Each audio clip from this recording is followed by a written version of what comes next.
એ ડખો થયો. આ એક એક કરીને બેઠા ને એ નડે છે. નહીતર અમને આપેલા તો 7-8 હોય, ડઝન હોય.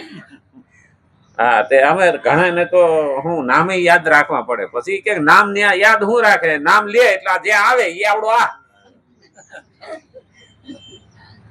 ગણતરી તો હાજે જ થાય, કયો ઓછો થયો. પણ એમાં મજા હતી, કારણ કે નાના ને મોટા કરવા વાળા ભાંડેડા જ હોય. ભાંડેડા જ નાના બીજાને મોટા કરતા.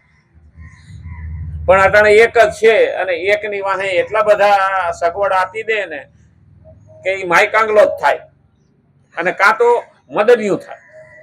ખવડાવીને એવું જાડું કરી નાખે ને કે પોતાનો વજન પોતે ન ઉપાડી શકે. બોલો, આ રાગ છે. અને રાગને હિસાબે માણસો અતિ એની પાછળ પડે છે, અને અતિની કોઈ ગતિ નથી. એટલે રાગ કાઢવો પડે, અને રાગને દૂર કરવો જોઈએ. તત્વને જાણવાની ઈચ્છા રાખવા વાળો સાધક પણ જો ગુણ એટલે કે પદાર્થ અને કર્મ એટલે કે ક્રિયા સાથે પોતાનો કોઈ સંબંધ ન માને તો તે પણ ગુણ વિભાગ અને કર્મ વિભાગને તત્વથી જાણી લે છે. ગુણ વિભાગ અને કર્મ વિભાગ. ગુણ વિભાગ એટલે પદાર્થ, દરેક વસ્તુ આવી ગઈ એમાં. પદાર્થને આપણે ગુણ વિભાગ તરીકે ઓળખીએ છીએ, કારણ કે એમાં તો ગમવું, ન ગમવું, અણગમવું એ બધું આવી જાય. અને કર્મ એટલે દેહથી થાય.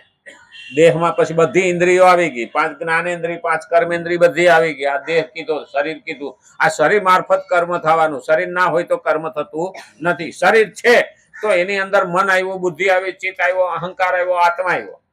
5 જ્ઞાનેન્દ્રિય, શબ્દ, સ્પર્શ, રૂપ, રસ અને ગંધ, અને 5 કર્મેન્દ્રિય.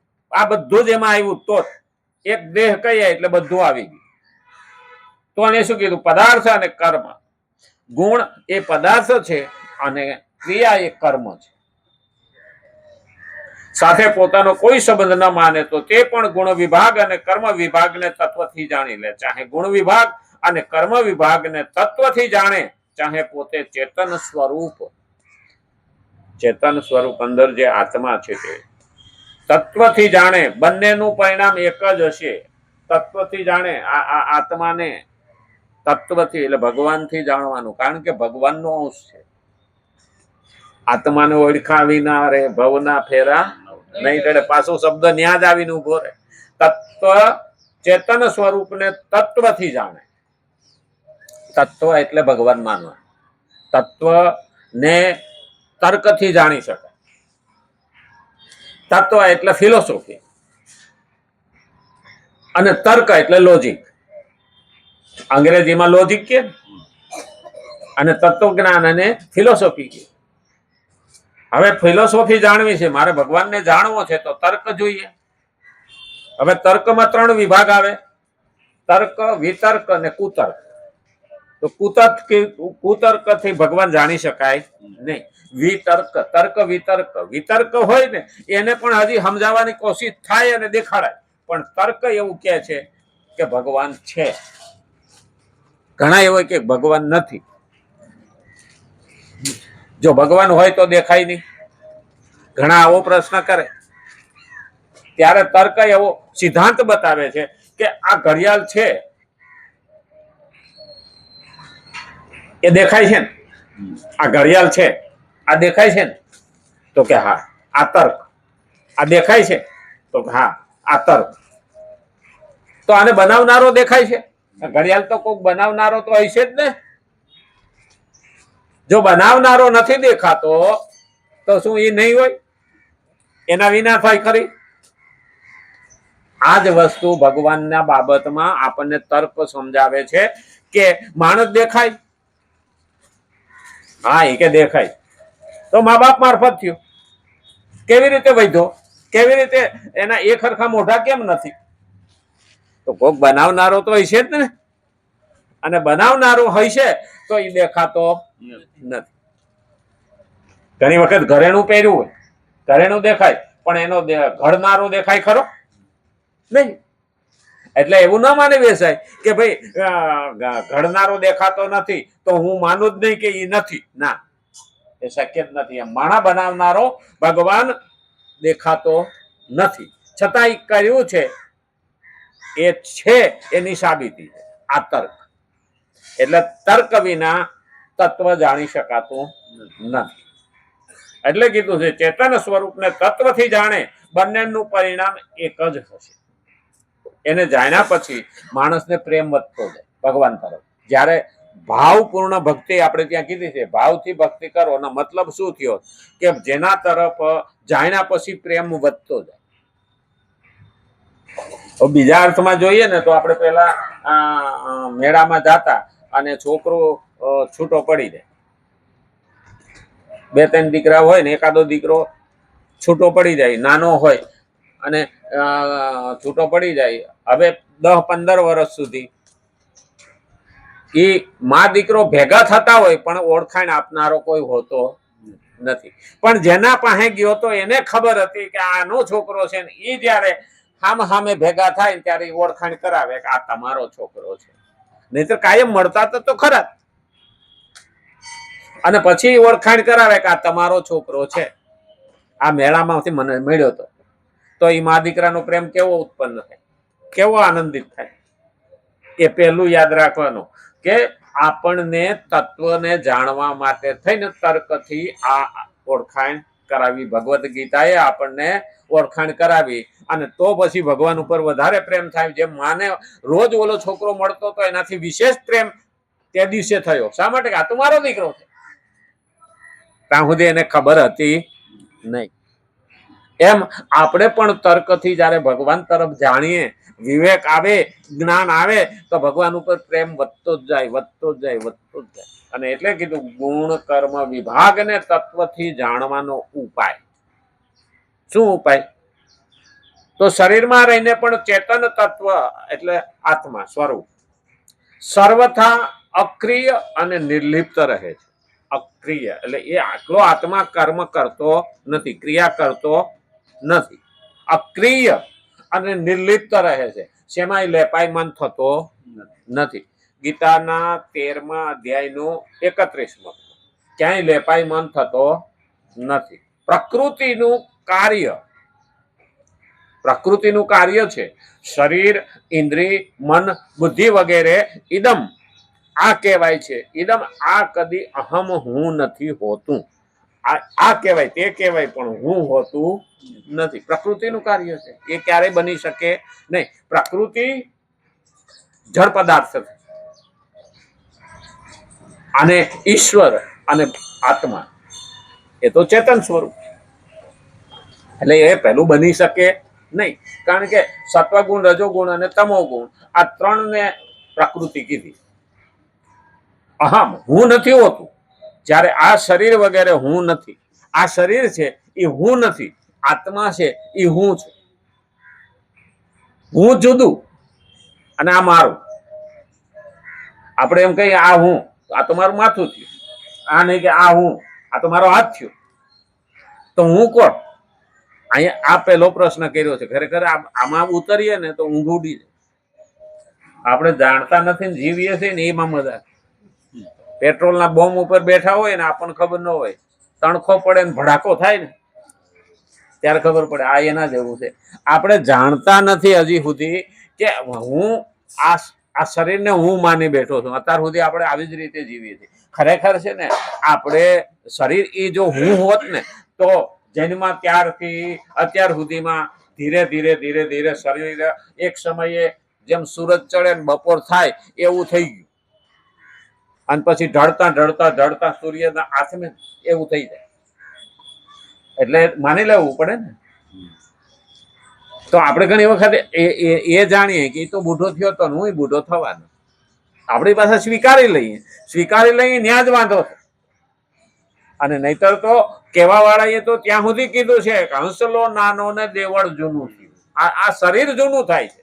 એટલે એનો મતલબ એવો કે આત્મા જૂનો થતો નથી, આ શરીર જૂનું થાય અને ધીમે ધીમે ગળતું જાય. બાકી આત્મા અહીંથી છોડીને જાય એટલે એવો ને એવો છે, તાજો તરો તાજો.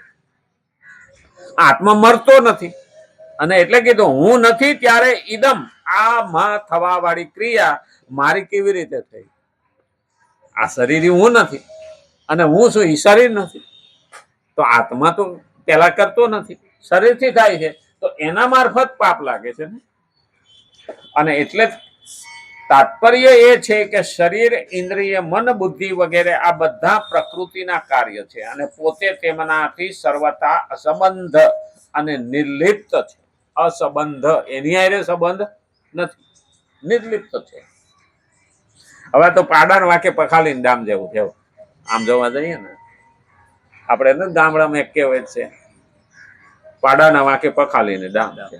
પાડાએ પાણી ઢોળ્યું અને વધારે પડ્યું ને આનાથી આવું આ નુકસાની થઈ અને ઓલા પખાલીને પાણી ભરવા વાળો, પખાલી એટલે પાણી ભરવા વાળો, એને દંડ કર્યો પાડાના વાંકે. એટલે કહેવત આવે છે. હવે અહીંયા શરીરના વાંકે, મનના વાંકે, લાલચના વાંકે આત્માને ભોગવવું, એના પાડાના વાંકે પખાલીને ડામ થયો ને. કારણ કે સજા તો આત્મા જ ભોગવે, આત્મા મરતો નથી એટલે સજા ભોગવવી જ પડે. દેહ પડે છે પણ ઈ કરીને જાય ને વાહ શું છે, જ ખાય જેઠીને કામ કરે કોઠી. આપણે ગામડામાં એ કહેવત છે ને, હા, કોઠી કામ કરે ઓલી મારે બેટે આગળ જઈને જ ખાય, પણ કામ આ કરે અને જ ઓલો ખાય. આ તો દુઃખ ઓલો ભોગવે. આત્માને દુઃખ ભોગવવું પડે છે અને બંધન આવે ને એટલે પાછો જન્મ લેવો, અને જન્મ લે એટલે પાછું મરણ તો નક્કી છે. જે જન્મ હોય એને મરવાનું તો છે. એટલે જન્મ મરણના ચક્કરમાંથી બારો આવે નહીં. જન્મ, મૃત્યુ, જરા, વ્યાધિ આ ચાર મોટા દુઃખ. જન્મ, મૃત્યુ, જરા, વ્યાધિ. હવે જન્મ જ્યારે લઈએ ને ત્યારે દુઃખી થઈએ ને એ યાદ નથી રહેતું, કારણ કે મોટા થયા પછી આપણને યાદ નથી રહેતું. જન્મ મરતી વખતે આપણને જે તકલીફ પડે ને એ લખવા રહેતા નથી. એટલે જેને જેને લખ્યા છે ને એને એની આમાં લખ્યું છે, જેને ખબર પડી એને. કારણ કે જૈન પાછા આવ્યા હોય, હા, ઘણા ઘણા નથી મરીને પાછા આવતા, પાછા જીવતા થાય. ઘણી વખત તો મહાણમાં લઈ જાય ત્યાં બેઠા થાય. એમાંય આપણે ઓલા જીથરા બાબાની વાર્તા આવતી, હફ કરવું ને ડફ મરે.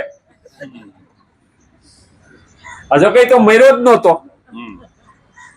કાનજી ભૂટા બારોટની વાર્તા આવતી, એ તો મર્યો જ નહોતો પણ જાત્રામાં ગયો તો દાઢી વધી ગઈ હતી ને આવ્યો ને પછી અહીં તો બાર મૂક જ નાખ્યું તું. ઓલો મેળો હરી ગયો તો કે આમાં ડોહા મરી ગયા.